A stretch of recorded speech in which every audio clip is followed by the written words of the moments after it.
चलिए बड़ी खबर रायपुर से, जहां विधानसभा में आज दिवंगत सदस्यों के निधन का उल्लेख कर उनको श्रद्धांजलि दी गई। अनुपूरक बजट पर चर्चा भी की जानी है। 10,395 करोड़ 58,25,400 रुपए का ये सप्लीमेंट्री बजट है, जिस पर चर्चा के बाद उसको पारित किया जाएगा। मंत्रियों की संख्या बढ़ाए जाने को लेकर भी शासकीय संकल्प सरकार ला सकती है। तो बड़ी खबर बता रहे हैं आपको इस वक्त।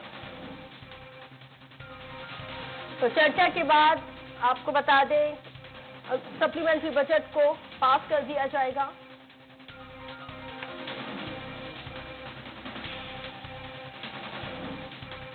तो चलिए, ज्यादा जानकारी के लिए हमारे साथ विधानसभा से लाइव जुड़ गए हैं सहयोगी रूपेश गुप्ता, उनसे ही जानते हैं। रूपेश, विधानसभा में आज जैसे ही सदन की कार्यवाही शुरू हुई तो दिवंगत जो सदस्य थे उनका उल्लेख किया गया, श्रद्धांजलि दी गई। इसके बाद जो सप्लीमेंट्री बजट है उस पर भी चर्चा होनी है। कितना खास, क्योंकि आप मौके पर मौजूद हैं, तफसील से दर्शकों को जानकारी दीजिए। देखिए, इस वक्त अनुपूरक पर चर्चा शुरू हो जाएगी जब इस वक्त हम बाहर खड़े हैं, लेकिन इससे पहले आज छत्तीसगढ़ सदन में एक नई परिपाटी की शुरुआत की गई। अब तक परंपरा थी कि जो सदस्य होते थे, चाहे वो लोकसभा के हों या फिर इस विधानसभा के हों, उनके निधन पर शोक श्रद्धांजलि उनको दी जाती थी। लेकिन ऐसा पहली बार हुआ कि छत्तीसगढ़ की एक महान विभूति श्यामलाल चतुर्वेदी, जिनको पद्मश्री मिला हुआ था और इसी साल पिछले साल उनका 2018 में देहांत हो गया था, उनको भी सदस्यों ने निधन उनके होने पर श्रद्धांजलि दी। और ऐसा पहली बार हुआ। धर्मजीत सिंह, जो कि जेसीसी के नेता हैं, लीडर हैं विधानसभा में, उन्होंने ये प्रस्ताव रखा कि चूंकि छत्तीसगढ़ के महान माटी पुत्र रहे हैं तो उनको भी श्रद्धांजलि दी जाए। सिर्फ परिपाटी छत्तीसगढ़ के जो विधानसभा के सदस्य हैं, जो विधायक हैं, लोकसभा के जो सदस्य हैं, राज्यसभा के सदस्य हैं, जो सांसद हैं, उनको न दी जाए, बल्कि महान विभूतियों की भी श्रद्धांजलि देने की शुरुआत की जाए। और उन्होंने अध्यक्ष से आग्रह किया, जोगी ने सपोर्ट किया, और उसके बाद फिर जो बीजेपी के विधायक हैं सौरभ सिंह, उन्होंने भी इसको सपोर्ट किया, और फिर स्पीकर चरणदास महंत ने उनका नाम भी श्रद्धांजलि देने वालों की नामों के साथ जोड़ा, और फिर उनको 2 मिनट श्रद्धांजलि दी गई। तमाम जो छत्तीसगढ़ और मध्य प्रदेश की विधानसभा में विभूतियां रही हैं जनप्रतिनिधि के रूप में छत्तीसगढ़ के लोग, उनको श्रद्धांजलि देने के बाद फिर उसके बाद 2 मिनट का मौन रखा गया और फिर 5 मिनट के लिए सदन स्थगित किया गया। इसके बाद जो अनुपूरक मांग है 10,000 करोड़ का, उस पर चर्चा शुरू होगी। इसमें खासतौर से जो अहम चीज है वो ये है कि जो किसानों को पैसा देना है, कर्ज माफी उनकी पूरी होनी है। किस्त चली गई है, लेकिन चूंकि कर्ज माफी में कोई लिमिट नहीं थी छत्तीसगढ़ में, तो सारी कर्ज माफी के लिए बजट का प्रावधान किया गया है। इसके अलावा प्रावधान किया गया है कि जो 2500 रुपए में खरीदी होनी है, तो अभी जो किसानों को दिया जा रहा है और जो बाद में उनको पैसे दिए जाने हैं, उसका जो अंतर होगा उसकी राशि का प्रावधान किया गया। और इसके अलावा शिक्षा कर्मियों के लिए बजट में प्रावधान किया गया है कि जो शिक्षा कर्मी हैं उनके वेतन के लिए कुछ पैसों का अलॉटमेंट किया गया है, जिनको आज मंजूरी मिल जाएगी। आज ही ये जो पूरी चर्चा हो जाएगी और विनियोग पेश करके उसको पारित करा लिया जाएगा। बिल्कुल। और वाकई में एक महत्वपूर्ण बात ये भी रहती है कि जिस तरह से राज्यपाल आनंदीबेन का जिस तरह से अभिभाषण हुआ, और उस अभिभाषण में जिस तरह से विपक्ष ने, भले विपक्ष की संख्या कम है, संख्या बल कम है, लेकिन मजबूती के साथ अपना विरोध दर्ज करा रहे हैं। तो रुपेश, मान लिया जाए कि जितना बवाल विपक्ष में आते हुए कांग्रेस ने सदन से लेकर सड़क तक काटा था, वही स्थिति हमें अभी भी देखने को मिलेगी। देखिए, सड़क का तो नहीं मालूम, लेकिन सदन में वैसी पुरजोर आवाज विपक्ष की रहेगी या नहीं रहेगी, ये देखने वाली बात होगी। क्योंकि विपक्ष की सदस्यों की संख्या सिर्फ 22 है, जिसमें से जेसीसी जो कि जोगी की कांग्रेस है, जिसमें 2 सदस्य बसपा के हैं और भारतीय जनता पार्टी के 15 हैं। ये जरूर है कि तमाम लोग अनुभवी हैं, बहुत कद्दावर है, बहुत जानकार हैं, लेकिन कांग्रेस में भी उनके साथ अनुभवी लोग हैं। और जो नए विधायक हैं, जो पहली बार चुन करके आए हैं, उनका क्या रुख रहता है, बहुत कुछ कांग्रेस की परफॉर्मेंस पर डिपेंड करेगी। लेकिन भारतीय जनता पार्टी जाहिर तौर पे कोई मौका नहीं छोड़ेगी। जिस तरीके से सत्र की शुरुआत हुई और किसानों के कर्ज माफी को लेकर के और फिर उसके बाद शराबबंदी को लेकर के घेरना बीजेपी ने शुरू किया है, हाँ। वो वाकई में दिखाता है कि 2019 की जो लड़ाई है उसको 2018 की लड़ाई की तरह भारतीय जनता पार्टी गंवाने के मूड में नहीं है, क्योंकि 10 उनके सांसद हैं और एक कहीं ना कहीं बेचैनी है भारतीय जनता पार्टी में कि हमको फिर से सत्ता हमारे हाथ से चली गई है, तो फिर से हमको सत्ता पे काबिज होना है। तो तैयारी पूरी है कि 5 साल के बाद फिर से भारतीय जनता पार्टी सत्ता पर काबिज हो, और उसकी तैयारियों का असर अब से दिखना शुरू हो चुका है।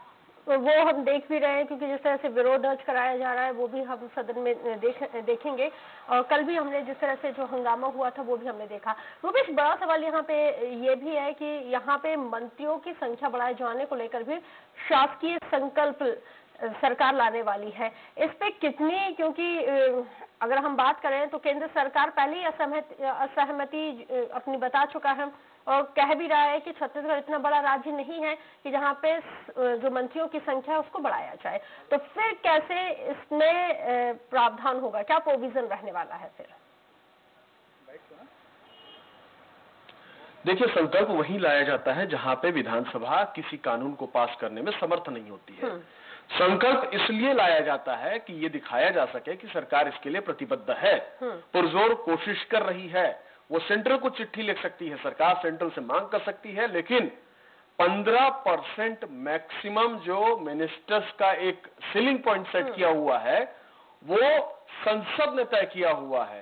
तो संसद ने अगर कानून बनाया है तो उस कानून को तोड़ने का, उस कानून में फेरबदल करने का अधिकार सिर्फ और सिर्फ संसद को है। तो जब कांग्रेस की कोशिश ये होगी कि इसे मुद्दा बनाया जाए, इस मुद्दों के सहारे लोकसभा में ज्यादा से ज्यादा सांसदों की मांग की जाए, और जब ये सांसद संसद में पहुंचे तो वहां पे डिमांड करें कि छत्तीसगढ़ में मंत्रियों की संख्या बढ़ाई जाए। कांग्रेस की ये रणनीति है। हालांकि ये होगा कि नहीं होगा, क्योंकि सिर्फ 11 सांसद हैं। एक जमाना था जब मध्य प्रदेश अविभाजित हुआ करता था, और तमाम बड़े नेता ये बात कहते भी हैं, तो उनकी ताकत 40 सांसदों की ताकत होती थी, लेकिन आज सिर्फ 11 है। उनकी सुनी नहीं जाएगी, ये भी तय है, चाहे पार्टी भारतीय जनता पार्टी हो चाहे वो कांग्रेस हो। अगर उत्तर प्रदेश के हालात ऐसे होते जहां पे 80 सांसद आते हैं, या बिहार के जहां 50 से ज्यादा सांसद आते हैं, तो जाहिर तौर पर, लेकिन छत्तीसगढ़ के 11 सांसद हैं, उन सांसदों को ये बहुत ज्यादा दबाव नहीं बनेगा।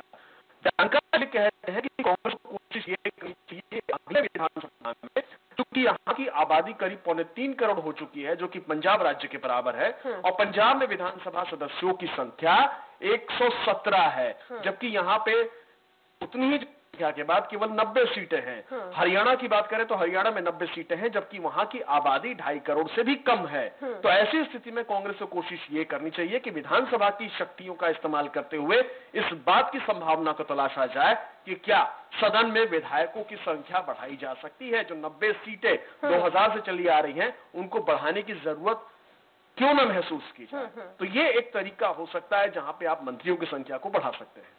बिल्कुल। और वैसे भी अगर हम कल के सिनेरियो की अगर हम बात करते हैं, और जिस तरह से विवादित आईपीएस अधिकारी एसआरपी कल्लूरी की नियुक्ति को भी लेकर जमकर बवाल काटा जा रहा है, पूर्व मुख्यमंत्री रमन सिंह भी इस पे सवाल कर चुके हैं।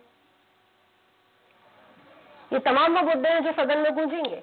देखिए, एक चीज तो इस बात, जी हाँ, जाहिर तौर पे, और एसआरपी कल्लूरी का मुद्दा भारतीय जनता पार्टी जितनी शिद्दत से उठाएगी उससे ज्यादा शिद्दत से जेसीसी उठाएगी, क्योंकि आरोप ये है कि कांग्रेस ने विपक्ष में रहते हुए, और ये कहीं ना कहीं देखा गया है कि उनको एक ऐसे ऑफिसर की तरह प्रिटेंड किया गया कि वो संघ से जुड़े हुए हैं, संघ की आइडियोलॉजी से प्रभावित हैं, और कांग्रेस ने इसका पुरजोर विरोध किया। कांग्रेस के तब के प्रदेश अध्यक्ष, हालांकि मौजूदा अध्यक्ष भी है वो, मुख्यमंत्री भूपेश बघेल ने यह कहा था कि कल्लूरी से देश की छवि को नुकसान पहुंच रहा है। इस बारे में जब उनसे सवाल पूछा गया तो उनका कहना था कि इसीलिए उनकी तैनाती ऐसी जगह पे, बस्तर जैसे सेंसिटिव जगह पे नहीं की गई। उनको एक ऐसी जगह पे, चूंकि वो अधिकारी है इसलिए उनको ऐसी जगह पे रखा गया है जहां पर वो रह सके लेकिन निर्णय ना कर सके, क्योंकि डीजीपी जो है छत्तीसगढ़ के, डीएम अवस्थी, वो उनके ऊपर हैं। लेकिन सवाल उठ रहे हैं और विपक्ष इसको आसानी से छोड़ने वाली नहीं है। और जैसा कि पूर्व मुख्यमंत्री रमन सिंह ने संकेत दे दिए, जिस तरीके से की बात आप विपक्ष में किया करते थे, आप उस बात से पलट रहे हैं। तो बिल्कुल, क्योंकि रुपेश यहाँ पे दो सवाल भी खड़े हो जाते हैं और दोनों ही सवालों में कॉन्ट्रोडक्ट भी आ जाता है। तत्कालीन सरकार के वक्त एसआरपी कल्लूरी उनके प्रिय हुआ करते थे, विपक्ष में आने के बाद अब जो तत्कालीन सरकार के जो तमाम विधायक और मंत्री हैं वो सवाल कर रहे हैं। और इन्हीं कल्लूरी पर जब विपक्ष में कांग्रेस सदन में बैठा करती थी तो पुरजोर विरोध किया करती थी। मतलब सत्ता परिवर्तन होते ही आइडियोलॉजी भी चेंज हो जाती है। जी हाँ, जाहिर तौर पे अफसरों की आइडियोलॉजी, व्यापारियों की आइडियोलॉजी, ये माना जाता है कि सत्ता के साथ रहती है। जो सत्ता रहता है वो उसी का गाते हैं, क्योंकि काम उनको लगातार सत्ता से ही पड़ता है। और अधिकारियों में ये ट्रेंड देखा गया है। लेकिन पिछले 5 साल में हमने देखा है कि अधिकारियों का 2 वर्ग था, जो सत्ता के लिए काम करता था, जो निष्पक्ष तरीके से काम करता था। सत्ता को जरूर, सत्ता में जो पार्टी होती है उसको कुछ स्वाभाविक रूप से लाभ मिलते हैं, फायदे मिलते हैं, वो बात अलग है। लेकिन कुछ लोग ऐसे थे जो बीजेपी के कैडर की तरह काम कर रहे थे, ऐसे लोग आइडेंटिफाइड हो गए। तो क्या एसआरपी कल्लूरी को सरकार ये मानती है कि उनमें से नहीं थे? अगर नहीं थे, जाहिर तौर पे उनको अभयदान मिला हुआ है।